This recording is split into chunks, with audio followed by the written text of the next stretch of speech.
Untuk generasi buaya, kijang buaya dan kijang doyok itu memang mayoritas part sudah nggak produksi, kecuali beberapa part yang ada persamaannya dengan yang generasi super, grand, dan kapsul. Untuk kijang super dan kijang kapsul sendiri, part orisinil yang vital semacam bagian mesin, transmisi, kopling, rem, gardan itu masih produksi orisinilnya, genuine partnya. Yang mulai stop produksi untuk grand dan kapsul dan super adalah part body, baik interior maupun eksterior, semacam spion, handle pintu, saklar itu udah langka orisinilnya. Tapi yang itu siap termarket ya masih ada. Jadi untuk info-info berikutnya di video ini kita bahas super, grand, dan kapsul saja ya. Kalau buaya dan doyok ya gimana lagi, emang udah nggak ada. Enggak juga, tidak, karena sejak kijang diproduksi oleh Astra puluhan tahun yang lalu pun sebagian komponen sudah disuplai oleh vendor-vendor di dalam negeri, seperti selang radiator gitu ya, busi, fan belt, karet body, karet pintu, karet kaca itu. Bahkan terdapat beberapa spare part yang dulunya masih impor tapi kemudian diproduksi di dalam negeri, misalnya filter oli untuk yang mesin Serika itu kan 4K, 5K, 7K, filter olinya tuh dulu dari Thailand impor ya, kalau nggak salah nomornya 90915 TN001. Namun kemudian sejak 2012 disuplai dari Indonesia, dari Denso Indonesia, jadi yang Thailandnya stop ya, nggak diimpor lagi. Kualitasnya pun seharusnya sama karena tentu saja ATPM-nya kan melakukan quality control terhadap spare part yang dipasarkan, kalau enggak ya nanti jelek malu sendiri. Jadi Anda jangan terlalu minder lah terhadap produksi dari dalam negeri, jangan menganggap barang impor selalu lebih bagus daripada produk Indonesia. Harap diperhatikan ya, karena jika Anda terlalu memaksa cari spare part yang made in Japan yang sebenarnya komponennya itu sudah diproduksi dalam negeri, bisa jadi Anda malah ketipu oleh pedagang yang nakal yang menjual spare part palsu. Nanti kemasannya tinggal ditulis aja made in Japan, padahal isinya makan dari mana nggak tahu, palsu. Memang ada sebagian spare part orisinil kijang yang lebih murah daripada kendaraan lain, namun tidak semuanya. Beberapa spare part terutama yang slow moving tidak semurah yang Anda bayangkan. Misalnya mangkok busi, tahu mangkok busi itu yang itu, nah yang begitu. Apakah Anda harap part ini bisa Anda beli dengan 10-20 ribu rupiah? Tidak bisa. Part ini orisinilnya sekitar 70 ribu rupiah. Contoh lain, apakah Anda berpikir bahwa bisa membeli platina orisinil kijang dengan harga 10-20 ribu? Nggak bisa. Karena kalau yang benar-benar asli harganya 70 ribu sampai 80 ribu. Master kupling atas, apakah Anda pikir ini harganya 100 ribu, 150 ribu? Oh, tidak bisa, karena yang Toyota genuine part ini sekitar 900 ribu harganya. Contoh lain lagi, center bearing atau lahar gantung yang di popular shaft di kolong itu berapa harganya? 100 ribu, 200 ribu. Jangan kaget, ini harganya 1,3 sampai 1,4 juta. Contoh lain lagi, termostat untuk yang mesin Serika ya 5K, 7K gitu. Apakah karena ukurannya kecil Anda pikir ini harganya cuma 50 ribu, 70 ribu? Oh tidak, ini harganya 150 sampai 200 ribu.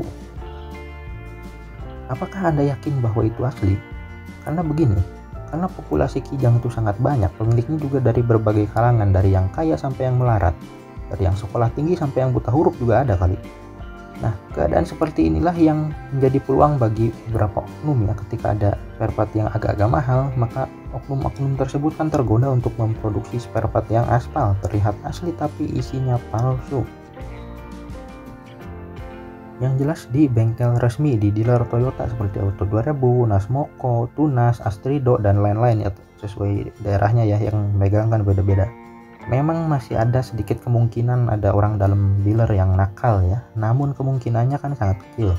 Dan kalau Anda takut biaya jasa servis di dealer itu terlalu mahal, sebetulnya bisa di dealer cuma beli spare partnya saja, tinggal Anda pasang di bengkel yang lain gitu. Atau bisa juga Anda cari toko spare part spesialis Toyota di kota masing-masing ya, tapi Anda lebih baik cari yang paling tua deh.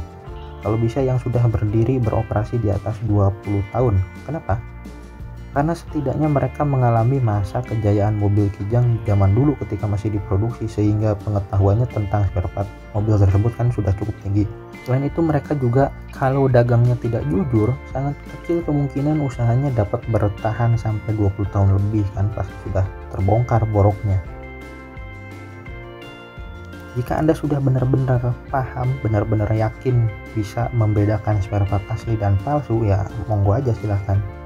Namun jika Anda masih benar-benar awam, lebih baik jangan dan lebih baik dihindari. karena beberapa spare part palsu itu sulit dibedakan dengan yang asli jika tidak dibandingkan secara langsung dipegang bareng-bareng. Nah, jika Anda belinya online, bahkan Anda lihat juga kagak, cuma foto doang, lagi pegang ya, tidak bisa dilihat, tidak bisa dipegang langsung, kan susah kan. Dan apabila ternyata yang Anda beli itu benar-benar palsu dan membuat masalah ketika dipakai, untuk minta pertanggungjawaban penjualnya bagaimana? Repot, nggak bisa, sulit. Yang pertama tentu saja Anda perhatikan harganya. Sebaiknya Anda ketahui price list resmi spare part yang akan Anda beli, atau setidaknya harga pasarannya lah. Memang tiap daerah dan tiap toko pasti harganya beda, namun harusnya kan perbedaannya ya 10-20% aja lah. Jika ada toko yang jual dengan harga jauh lebih rendah ya patut dicurigai. Kemudian kenali kode part number dan lokasi negara produsennya, produksi negara mana. Karena umumnya spare part Toyota jika diproduksi di negara yang berbeda, kode part numbernya juga beda. Misalnya filter oli untuk Kijang Capsule 2000cc dan untuk Innova juga sama. Itu kan beredar dua versi ini di pasaran, ada yang made in Indonesia, part numbernya tuh 90915YZZZ2. Ada juga yang made in Thailand, nah part numbernya beda, ini 90915YZZD2, nah ini beda. Dan Indonesia ujungnya Z2, yang Thailand D2 ujungnya. Jika ada yang jual dengan part number 90915YZZZ2 ujungnya 2 tapi made in Thailand gitu, atau sebaliknya ujungnya D2 tapi made innya Indonesia, nah itu patut dicurigai. Juga pada part tertentu kadang ada perubahan part numbernya, misalnya ampas rem depan Kijang Capsule dan Kijang Super dan Grand itu dulu diberi kode part number 04465 0B030, namun kemudian berubah menjadi 04465 YZZZ1. Nah, jika di tahun sekarang nih, sekarang 2021 kalau tidak salah, ada yang menjual kampas rem depan dengan nomor lama yaitu 04465 0B030 tapi masih baru, bukan stok lama, apalagi harganya jauh di bawah harga pasaran, cuma setengahnya, itu patut diwaspadai. Info tersebut adanya di part katalog. Nah, yang punya part katalog ini biasanya bengkel resmi, jelas punya lah bengkel resmi. Dan kadang-kadang beberapa toko spare part yang dia ngambil barang langsung dari ATPM, dari Astra, itu dia punya juga part katalog ini. Silahkan aja tanya-tanya ke bengkel resmi Toyota, nggak usah sungkan, karena memang kewajiban mereka untuk memberi info ke masyarakat selaku ATPM-nya gitu. Dan jika cuma tanya-tanya kan tidak bayar, kecuali kalau memang Anda jadi belinya dari sana baru bayar. Tapi kalau tanya-tanya doang, nanya part numbernya berapa, harga price list resminya berapa, dan made in mana, itu gratis, nggak bayar. Nanti setelah dapat infonya Anda mau cari di luar ya silahkan. Ya sesuai namanya spare part lelangan, berarti spare part yang didapat dari lelang. Nah, setahu kami ini ada dua macam lelang yang dimaksud di sini. Yang pertama adalah spare part asli yang dari ATPM tapi sudah terlalu lama disimpan di gudang ATPM, akhirnya dilelang karena spare part yang dilelang tersebut ada batas waktu penyimpanannya, atau dalam bahasa simpelnya ginilah, spare part yang asli tapi sudah hampir kadaluarsa akhirnya dilelang gitu. Kadang-kadang spare part lelangan yang model begini bahkan tidak ada kemasannya karena kemasannya sudah lapuk karena sudah tua gitu, sudah digerogotin apa gitu. Kemudian ada juga hasil lelang dari pemerintah, dari bea cukai. Ini asalnya biasanya dari spare part yang diimpor, namun dalam proses impornya ada yang nggak beres, misalnya perizinannya, dokumen-dokumennya, akhirnya disita oleh aparat dan kemudian dilelang. Nah, untuk lelang yang model kedua begini sebaiknya diteliti dulu sebelum dibeli. Apakah yang diimpor itu spare part orisinil atau jangan-jangan spare part palsu yang diimpor. Lalu siapa yang impor? Mengingat kalau ATPM yang impor gitu, Astra yang impor, rasanya kecil kemungkinan terjadi kesalahan prosedur, kesalahan dokumen dalam proses impornya. Ya, masa Astra ngimpor gitu terus dokumennya kacau gitu kan, kemungkinannya kecil gitu. Nah begini, OEM atau OEM, OEM itu sebetulnya singkatan dari Original Equipment Manufacturer, atau kalau diterjemahkan ya kira-kira produsen spare part asli. Nah maksudnya gini, misalnya filter oli Kijang yang genuine part yang 90915 YZZZ1 itu kan diproduksi oleh perusahaan yang namanya Denso. Sedangkan Denso sendiri menjual filter oli Kijang yang speknya persis itu tapi pakai kemasan dan merek Denso sendiri yang warna biru itu loh. Bukan dengan kemasan genuine part tapi dengan kemasan Denso-nya sendiri yang biru itu, yaitu kalau punya Denso-nya kan kodenya Denso DXE1002. Tentu saja harganya yang Denso DXE1002 itu kan lebih murah daripada Toyota Genuine Part yang 90915 YZZZ1, padahal speknya sama dan produsennya sama. Nah, Denso DX1002 inilah yang disebut spare part OEM karena diproduksi oleh perusahaan yang sama dengan yang memproduksi spare part orisinil Toyota Genuine Part.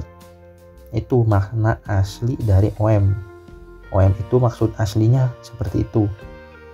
Namun belakangan makna istilah OEM ini bergeser jauh sekali. Sekarang istilah OEM itu umumnya digunakan untuk sebutan bagi spare part aspal asli tapi palsu, asli tapi tiruan gitu. Yaitu spare part yang kemasannya dan spare partnya sendiri dibuat menyerupai spare part orisinil, namun sebetulnya itu tiruan atau palsu yang entah buatan mana, kualitasnya juga bagaimana nggak tahu. Nah, kalau kita sebut sebagai aspal mungkin kan nggak enak didengar ya, kasar gitu, palsu gitu kan. Nah, akhirnya diperhaluslah dengan istilah OEM untuk spare part semacam itu. Itulah arti istilah OEM sekarang yang sering digunakan di pedagang-pedagang OEM, itu artinya aspal kira-kira gitu. Di beberapa daerah juga sering digunakan istilah G-box, singkatan dari genuine box, sebetulnya genuine box ya, yang genuine boxnya doang, jadi artinya kurang lebih sama. Yang genuine itu hanya boxnya, isinya mah ya barang-barang gak jelas lah. Oke, sekian dulu video kali ini, semoga ada manfaatnya ya, menjawab beberapa pertanyaan penonton mengenai spare partnya Kijang. Terima kasih sudah menonton dan sampai jumpa di video-video yang lain.